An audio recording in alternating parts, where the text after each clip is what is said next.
अस्सलाम वालेकुम student, this is M खटक। आज हमारे पास है प्रॉब्लम 12.11। ये हमारे पास सेकेंड ईयर एफएससी पार्ट 2 का हमारे पास प्रॉब्लम है, पहले चैप्टर का इलेक्ट्रोस्टैटिक्स का। तो इसमें हमने क्या फाइंड करना है? In the Bohr atomic model of hydrogen atom the electron is in orbit around the nuclear proton at a distance of 5.29 exponential minus 11 metre with a speed of 2.18 exponential 6 metre पर second. ये हमारे पास है 1.60 exponential minus 19, और हमारे पास mass of electron हमारे पास given है 9.10 exponential minus 31 kg। Find a the electric potential that a proton exert at this distance. B हमने find करना है total energy of atom in electron volt, और सी हमने ionisation energy for the atom in electron वाट।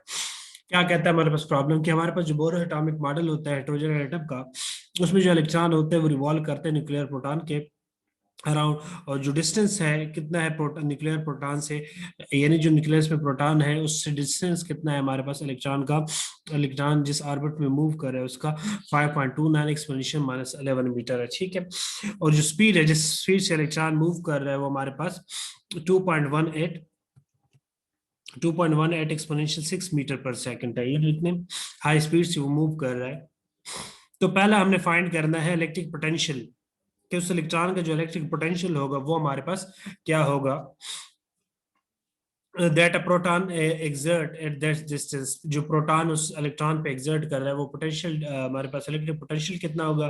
फिर हमने total energy of atom find करनी है, और हाइड्रोजन एटम की, यानी कि, और फिर ionization energy of for the atom, जो हाइड्रोजन एटम है उसकी हमारे पास फिर टोटल आयनाइजेशन एनर्जी हमने फाइंड करनी है इलेक्ट्रॉन वॉट पे। तो स्टार्ट करते हैं, पहले डेटा लिखते हैं। डेटा में हमारे पास क्या है, डिस्टेंस हमारे पास गिवन है 5.2 exponential minus 11 metre. Speed of electron हमारे पास v is equal to 2.18 exponential 6 metre पर सेकंड है, और चार्ज ऑन इलेक्ट्रॉन हमें पता है कि is equal to 1.6 exponential minus 19 coulomb है। मैस ऑन इलेक्ट्रॉन हमारे पास कितना है, 9.1 एक्सपोनेंशियल माइनस 31 kg। सो हमने पहले पार्ट में फाइंड करना है इलेक्ट्रिक पोटेंशियल। अब इलेक्ट्रिक पोटेंशियल का हम फार्मूला जानते हैं कि v is equal to k q और आर, और के की वैल्यू हमारे पास क्या है, is equal to 1/4 pi epsilon naught, या हमारे पास इक्वल है 9 एक्सपोनेंशियल 9 न्यूटन मीटर स्क्वायर पर कूलम स्क्वायर। अब वैल्यू पुट करते हैं, के की वैल्यू हमारे पास ये आ गया 9 एक्सपोनेंशियल 9 मल्टीप्लाई चार्ज हमारे पास इलेक्ट्रॉन का 1.6 exponential minus 19 divide by r जो हमें गिवन है 5.29 एक्सपोनेंशियल माइनस 11। आर की जो वैल्यू है हमारे पास गिवन है ये वाली मीटर, ये हमने पुट कर लिए। सिंप्लीफाई करेंगे तो सिंप्लीफिकेशन के बाद हमारे पास क्या आ जाएगा, 2.72 एक्सपोनेंशियल 1 वाट। तो v is equal to 27.27 volt. ये शायद हम पॉइंट इधर लेके आएंगे तो हमारे पास जो पावर है वो खत्म हो जाएगी, ठीक है। तो 27.27 वोल्ट ये हमारे पास पोटेंशियल होगी, जो कि हमारे पास जो इलेक्ट्रिक पोटेंशियल होगी जो हमारे पास प्रोटॉन एक्सर्ट करेगी उस इलेक्ट्रॉन पे, ठीक है। बी पार्ट में हमने फाइंड करनी थी energy, total energy of the atom electron watt eV में। अब टोटल एनर्जी हमारे पास, हम जानते हैं कि जो टोटल एनर्जी होती है वो हमारे पास क्या होती है, sum of electric potential energy and kinetic energy होती है। तो E N is equal to potential energy plus kinetic energy. But हमारे पास जो पी पोटेंशियल एनर्जी है या डेल यू सी भी हम उसको रिप्रेजेंट करती है वो माइनस क्यू वी है, क्योंकि हम जानते हैं कि हमारे पास जो पोटेंशियल एनर्जी होती है वो असल में स्टोर्ड, या कोई भी एनर्जी असल में हमारे पास जो स्टोर्ड वर्क होता है। तो हम असल में पोटेंशियल की डिफिनीशन से इसको हम निकालते हैं कि वी हमारे पास जो पोटेंशियल है वो क्या होता है, वर्क डन पर यूनिट चार्ज। अब वर्क डन को हम यहाँ डब्ल्यू को हम डेल यू ले रहे हैं, वर्क डन पर यूनिट चार्ज। डेल हमारे पास क्या आ जाएगा, क्यू आ जाएगा, v इज इक्वल टू, तो यहां से जब हम ये u निकालेंगे तो ये आपस में v और q मल्टीप्लाई हो जाएंगे, ठीक है। साइन हमारे पास पोटेंशियल एनर्जी, पोटेंशियल की वजह से नेगेटिव आता है, तो del U is equal to या पोटेंशियल एनर्जी को माइनस क्यों वी हमारे पास आ जाएगा। और काइनेटिक एनर्जी हमारे पास क्या है, काइनेटिक एनर्जी हमारे पास है हाफ एम वी स्क्वायर। तो हाफ एम ये हमारे पास, अब इसमें हम वैल्यू फाइंड करेंगे। तो वैल्यू हम पुट की है, potential energy is equal to इस फॉर्मूले में minus charge on electron 1.6 exponential minus 19, और v की वैल्यू हमारे पास जो हमने फाइंड की है ये वाले 27.27, और डिवाइड बाय हमने ये डिवाइड बाय हमने क्यों 1.6 टू एक्सपोनेंशियल माइनस 19 इसलिए कर रहे हैं क्योंकि हमने चार जो है वो जो हमने पोटेंशियल एनर्जी निकालनी वो इलेक्ट्रॉन वाट के लिए फिर हम क्या करते हैं 1.6 एक्सपोनेंशियल माइनस 19 से डिवाइड करते हैं। आप पहले इनको डिवाइड मल्टीप्लाई भी कर सकते हैं, पर पे डिवाइड कर सकते हैं, इसी इक्वेशन में आप इसको डिवाइड करें तो जो हमारे पास फिर आंसर आएगा जब हम 1.6 एक्सपोनेंशियल माइनस 19 डिवाइड करेंगे तो आंसर हमारे पास इलेक्ट्रॉन वाट में आएगा। तो ये हमारे पास जो पोटेंशियल एनर्जी है -27.27, ये जूल इधर नहीं इसका यूनिट होगा बल्कि इसका यूनिट होगा इलेक्ट्रॉन वाट, इधर आपने इलेक्ट्रॉन वाट साथ लिखना है।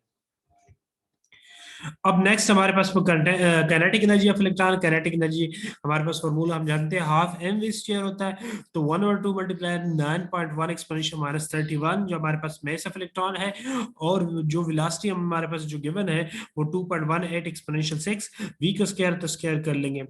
अब सिंप्लीफाई कर लेंगे तो सिंप्लीफिकेशन के बाद ये हम मल्टीप्लाई कर लेंगे, कैलकुलेटर से सिंप्लीफाई कर लेंगे तो 21.62 एक्सपोनेंशियल माइनस 19 जूल। अब क्योंकि हमने इलेक्ट्रॉन वाट में चेंज करना है तो इलेक्ट्रॉन वाट के लिए हम 1 चार्ज एन इलेक्ट्रॉन यानी 1.6 एक्सपोनेंशियल माइनस 19 से डिवाइड करते हैं तो जो आंसर आएगा फिर इसको हम सिंप्लीफाई कर लेंगे कैलकुलेटर से, तो इलेक्ट्रॉन वो काइनेटिक एनर्जी जो आ जाएगी वो हमारे पास 13.51 इलेक्ट्रॉन वाट।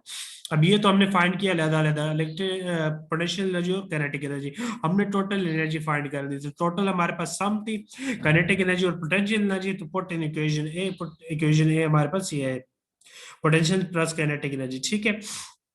अब इसमें हम पुट कर लेंगे तो हमारे पास क्या आ जाएगा, E N is equal to -27.27 plus 13.51, तो हमारे पास जो टोटल एनर्जी ई एन आ जाएगी वो हमारे पास क्या आ जाएगी -13.75 इलेक्ट्रॉन वाट।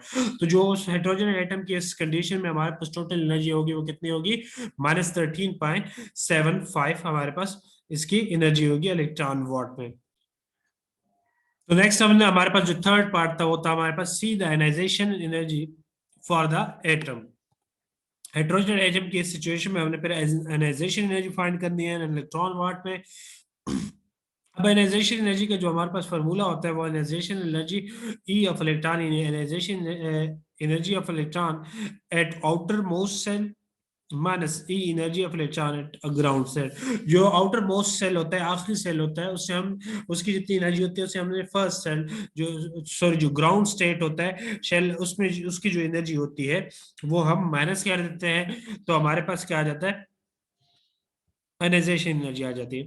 अब आयनाइजेशन एनर्जी ई जो हमारे पास आउटर मोस्ट सेल है वो हम इन्फिनिटी पे कंसीडर करते हैं, जो जनरल हमारे पास आयनाइजेशन का फार्मूला है आयनाइजेशन एनर्जी का, तो E I is equal to E infinity minus E ground, तो हमारे पास वो गिवन नहीं है, ये वो हमारे पास जीरो हो जाती है, जीरो है इन्फिनिटी पे, माइनस इनटू माइनस हमारे पास जो एनर्जी टोटल एनर्जी हमने फाउंड किया है ग्राउंड स्टेट में, तो वो हमारे पास क्या है -13.75, तो यहां से हमारे पास आयनाइजेशन एनर्जी है वो 13.75 इलेक्ट्रॉन वाट। तो ये हमारे पास आंसर आ जाता है, तो हाइड्रोजन एटम की जो हमारे पास आयनाइजेशन एनर्जी होगी वो कितनी होगी 13.75 इलेक्ट्रॉन वाट। तो ये हमने तीन चीजें फाइंड करनी थी, हमने के इलेक्ट्रिक पोटेंशियल जो प्रोटॉन एग्जर्ट करता है इस डिस्टेंस पे, टोटल एनर्जी, और हमने एनाइजेशन एनर्जी फाइंड करनी थी इन इलेक्ट्रॉन वोल्ट। तो ये तो आज का हमारा प्रॉब्लम। अगर आपको मेरे वीडियोस वगैरह से मदद मिलती है स्टडी में तो मेरे चैनल को सब्सक्राइब कीजिएगा, लाइक कीजिएगा, कमेंट कीजिएगा, मेरे फेसबुक पेज को फॉलो कीजिएगा, लिंक डिस्क्रिप्शन में है।